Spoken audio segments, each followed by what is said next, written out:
안녕하십니까. 미세먼지 먹고도 잘 사는 법의 저자 한의학 박사 이전우입니다. 오늘은 흉통에 대해서 이야기를 해볼까 합니다. 살다 보면은 가슴이 한 번씩 아플 때가 많습니다. 이때 보통은 가장 걱정을 많이 하는 것이 심장에 대한 걱정을 많이 합니다. 그러나 가슴 통증은 무조건 심장만 가지고 이야기하기엔 종류가 너무 많습니다. 가슴을 한의에서는 흉이라고 합니다. 왜 흉인가 하면 가슴은 호흡하는 곳이고 또 음식물이 통과하는 곳이라 조절이 잘 돼야 합니다. 그리고 그런데 숨 쉬고 먹고 하다 보면 한 번씩 조절이 잘못되면 질병을 일으키는 싹이가 가슴 속으로 들어와서 흉한 징조가 나타난다고 해서 흉이라고 합니다. 가슴에는 흉추에 붙은 이 갈비뼈와 앞쪽으로 가슴뼈가 세장처럼 이렇게 둘러싸서 폐와 심장을 가두고 있고, 거기에 큰 동정맥과 폐로 가는 동정맥, 그리고 이 대동맥궁에서 이리 나가는 여러 혈관들과 그리고 식도가 아래 위로 관통을 합니다. 그리고 이 갈비뼈가 들렸다가 숨을 들여 마실 때는 갈비뼈가 들렸다가 숨을 내쉴 때는 갈비뼈가 내려앉게, 그렇게 호흡근들이 배치되어 있습니다. 가벼운 호흡은 보통 가슴 주위에 있는 근육으로 가능하지만 강한 힘을 쓰거나 그러고 버틸 때는 딱 호흡을 가둬 가지고 힘을 쓰게 되어 있습니다. 그러다 보면 온몸의 근육들을 다 쓰게 되어 있습니다. 그래서 역도를 하는 분들의 몸은 전체가 다 발달되어 있습니다. 그리고 흉부에는 이 젖이 있어서 엄마의 가슴에서 아기가 식사를 해결합니다. 제 개인적으로는 그것이 참 의미 있다고 생각합니다. 이 나이가 되어도 엄마 가슴은 그립습니다.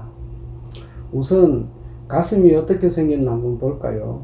가슴의 위치는 다들 알고 계시리라 생각합니다만, 다만 심장이 다들 보면은 왼쪽 가슴에 있다고 생각을 하시던데, 심장은 가슴 정중앙에 대부분이 있고 왼쪽으로 엉덩이만 약간 내밀고 있습니다. 그리고 심낭으로 사져 있으며 좌우의 폐 사이에 끼어져 가서 양폐를 나누고 있습니다. 폐를 다음 그림처럼 이렇게 제끼면은 심장이 심낭에 쌓여져 있습니다만, 이 사진은 심낭을 벗겨낸 것입니다. 옆 그림은 심장을 드러낸 그림인데, 심장과 폐동정맥과 대동맥궁, 대정맥, 기관지까지 합쳐서 폐중격을 이루고 있습니다. 메디아스터넘이라고 이야기하는데, 그냥 가운데 이렇게 가로 좌폐 우폐가 나뉘어져 있구나 생각하시면 됩니다. 아래에 있는 그 흰막이, 그것이 횡격막입니다. 이 횡격막 밑에는 간이 자리를 잡고 있으며 위에 분문부가 있습니다. 가슴 통증을 유발할 수 있는 병들은 참으로 많고 또 위중한 것도 많습니다만, 앞에서 이야기한 모든 장기들의 이상이 전부 다 흉통을 유발할 수 있습니다. 이런 것들은 그 해당되는 병을 치료해야만 없어지거나 가벼워질 수 있습니다. 예를 들어 말씀드리면은 가슴 통증에서 가장 유명하고 겁나는 병이 심근경색입니다. 협심증이 심해져서 심근이 괴사되는 병인데, 이 병은 이런 일이 없었으면 하는 병이지 치료는 안 됩니다. 수술로서, 요즘은 기술이 발달해서 수술로서 어느 정도 가능하지만 그것도 2시간 이상 넘어가면은 그 수술하기도 늦습니다. 한의에서는 이런 병이 생기면 하루 만에 죽는다고 보고 있습니다. 호흡기의 질환들도 흉통에 상당한 기여를 합니다. 그 중에 천식이나 기침, 그리고 기관지 확장증, 폐기종이나 COPD 같은 것도 흉통이 다 일어날 수 있습니다. 소화기의 질환들도 마찬가지입니다. 특히 그 중에서도 역류식도염 같은 것은 가슴에 따가운 통증까지도 있어서 협심증과도 굉장히 비슷합니다. 그리고 체해도 가슴이 통증이 올 수 있습니다. 체한다는 것은 한방의 병명입니다만, 쉽게 설명하면 식도의 연동운동이 순조롭지 않다는 것과 비슷할 것입니다. 그리고 비만한 사람들도 통증이 잘 옵니다. 비만한 사람들은 가슴만 아픈 게 아니고 이곳저곳 돌아가면서 다 아픕니다. 스트레스로 인한 것들도 많습니다. 한방신경정신과는 제가 학생 때 굉장히 감명을 받은 분야입니다. 그리고 아직도 실망을 시키지 않습니다. 우울증이라든지 요즘 심각한 정신신경과 병들 같은 경우도 한의에서 치료해보면 아마 훨씬 안전하고 좋은 효과를 얻을 수 있을 겁니다. 지금 말씀드린 이런 병들은 그 해당되는 병을 치료를 해야 합니다. 그건 흉통은 부차적으로 나타나는 증상입니다. 이렇게 이야기를 다 하고 나니까 남은 것은 근육통입니다. 근육이 힘이 없거나 뭉치거나 피로해도 가슴의 통증은 올 수 있습니다. 아마 케이스는 이게 제일 많지 싶습니다. 흉통은 가슴에 있는 근육의 통증도 있지만 앞에 나온 호흡근이 상당히 중요한 역할을 합니다. 호흡근은 말 그대로 호흡하는 데 필요한 근육입니다. 늘 숨 쉬는데 무슨 걱정이냐 싶지만 운동을 하지 않는 사람들이 60대가 되어가면 그것들이 드디어 말을 하기 시작합니다. 통증이 가슴이 돌아가면서 앞뒤로 아프고 나타나고 또 자는데도 아픕니다.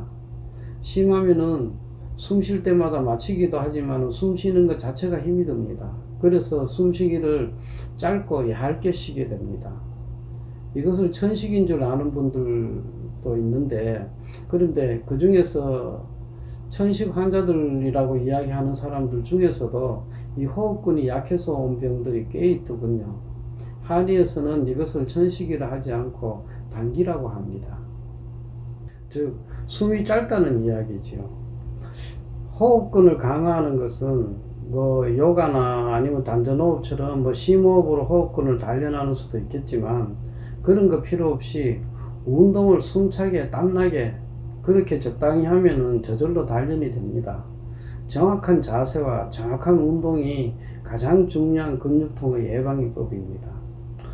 운동을 별로 하지 않거나 또 갑자기 무거운 물건을 요령없이 이래가 들거나 아니면 추운 데서 너무 떨면서 자거나 하면은 허리나 사지의 근육 말고도 이 대흉근이나 소흉근 그리고 또 목의 사각근이 상하는 수가 있습니다. 밖에서 추운데 떨어보면 이빨이 절로 떨리면서 목하고 이쪽으로 힘이 갑니다. 근데 이 대흉근과 소흉근은 가슴에 있는 근육이라 경직이 되면은 가슴이 여기가 이 근육이 아프겠다고 생각이 들지만은 이 사각근은 목에 있는 근육이라 이것이 여기하고 아플 것이라고는 보통 생각이 잘 들지 않습니다. 이 세 근육들도 전부 다 호흡에 직간접적으로 다 연관이 있습니다.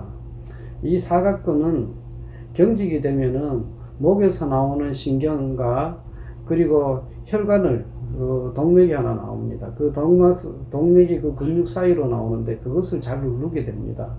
그래서 통증이 이 목과 가슴의 앞쪽 그리고 심하면 이 오른손 쪽으로 이렇게 방산통이 있는 경우도 있고 손이 붓기도 합니다. 치료는 침을 맞는 것도 좋으며 목을 따뜻하게 하거나 이 만세 같은 동작으로 가슴을 이렇게 드는 동작은 다 좋습니다. 이 견갑골이 밑으로 이렇게 쳐져 있는 것도 마찬가지입니다. 견갑골의 앞쪽에는 이 소흉근에서 그 견갑골을 당기고 있습니다.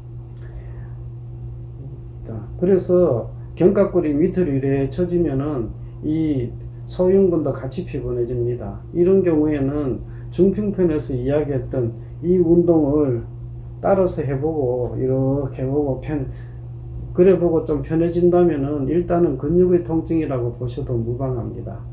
그러니 가슴의 통증이 갑자기 생겼다면 운동 부족과 피로 그리고 자세 이상은 이렇게 거북목도 있을 수 있고 아까 이야기한 견갑골 이렇게 처진 것 그런 거 아닌 건지 먼저 생각을 해 보시고 그리고 아까 그림에 나온 이것처럼 응급조처를 해 보시는 것이 좋을 것입니다. 가슴이 아픈 것은 한의에서는 심통이라고 합니다.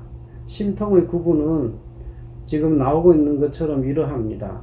설명하기에는 너무 많으니 시간이 가면 아마 그 용어는 차츰 아실 수 있을 것 같고, 한의에서도 다 치료를 하는구나 정도만 생각하셔도 됩니다.